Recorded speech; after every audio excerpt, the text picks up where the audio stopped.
Talk to me about your life in prison in terms of your being in isolation. You are not on what is called the main line. You're not with the prison population here. How do you feel about that?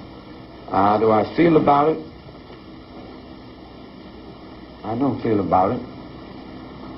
Would you rather not be in isolation? Oh, I've been trying to get on the main line. I've been trying to get to the prison for the last 13 years. Why? Why? Walk around, play some handball, play a little guitar, do my number, do my time like any convict does, like I've always done, like my mind has been set to do, like my past lives have been in jail, doing time in jail. In fact, when I got out, I just got outside and sat down. I wasn't going nowhere. I gave up, see. If you were on the main line, wouldn't you be exposed to some dangers? Come on, man. If you're thinking exposure to danger, then that danger you're thinking is coming around you. Well, look what happened to James Earl Ray. You heard about that, didn't you? James Earl Ray's got his problems. I got mine. But you heard what happened to him. Have you heard? He got stuck. Yeah. 22 people times. died in India, too. Got stuck. And some other people died in Hawaii. You wouldn't be scared all over. You wouldn't be frightened or afraid, then, of the prison population trying to make a hit on you? Man, I've been staying alive in prison this long without no help. What is S ward? It's a nut ward. What goes on in there? Whatever goes on in there. You'd have to ask the people responsible for that. Well, do they do things to you in there? Do they do things to me? Mm-hmm. That depends. They give you medication here? Yeah, they give you medication here.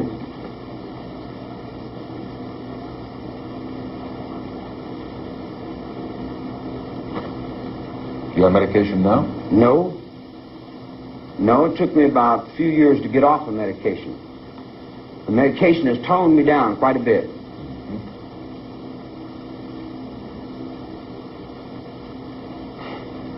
Whole lot. That's the reason I like the desert. When I get out in the desert, then I can let it out and say, if I see you within 50 miles, then we'll know something. Yeah, I used to love that desert.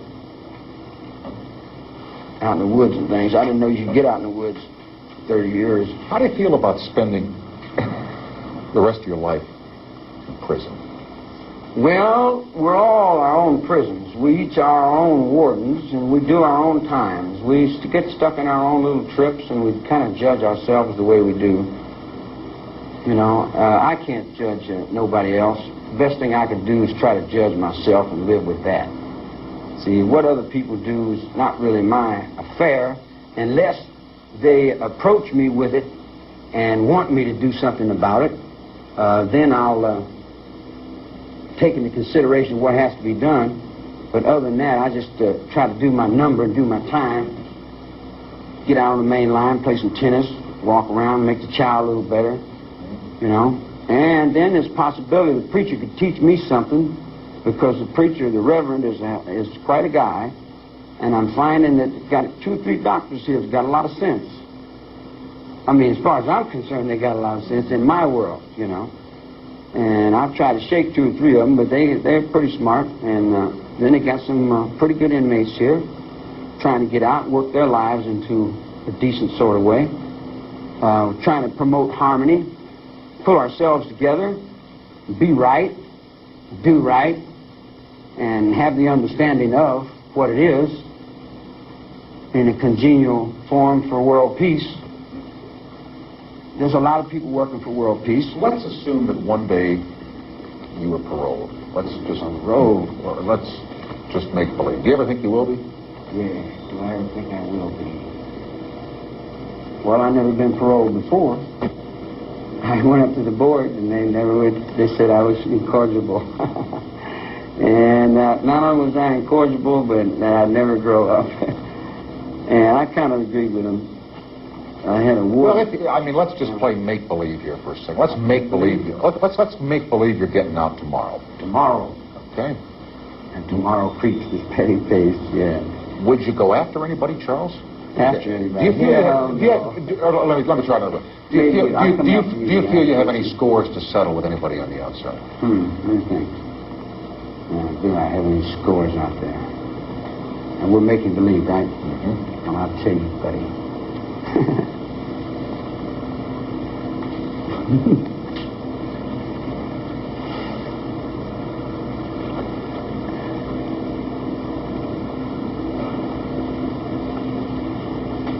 Well, I don't rightly know.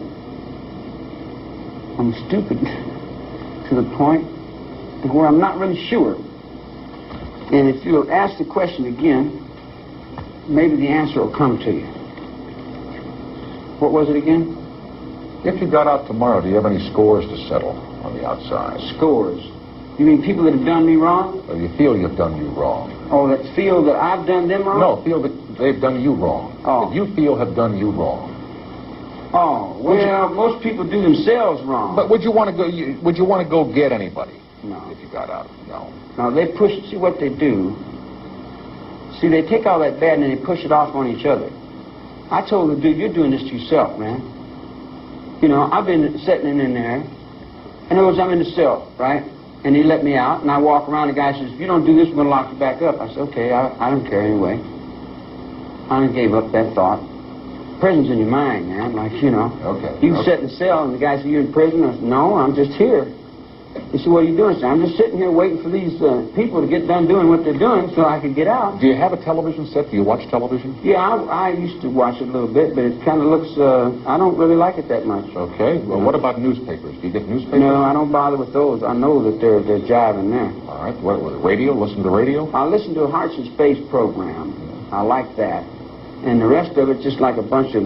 There's no... What about your music? I get some classical music on the 98 station that's saying something. Okay. But what about your own music? I remember reading that you at one time had a recording stint at a studio in Hollywood, and that you liked guitar and you wrote music or sang music. Do you still do that? Yeah. Yeah, I do that. Yeah, I do that. But the way I do it ain't the same way you guys do it. And the way I do it scares you guys. So I didn't want to scare you guys out of the neighborhood right away. So I just took a can and started banging on it, you know. Mm-hmm. But we used to have some cosmic gatherings back in the mountains that would probably shake a Mormon tabernacle choir's eardrums. You said the kind of music you play scares people. Why shouldn't people be scared by you? There's only one person you can be scared of, and that's yourself. Afraid of what? Losing your bank account? Afraid of your wife going away? You have all those things. I'm not afraid of losing my watch or someone taking my money or robbing me.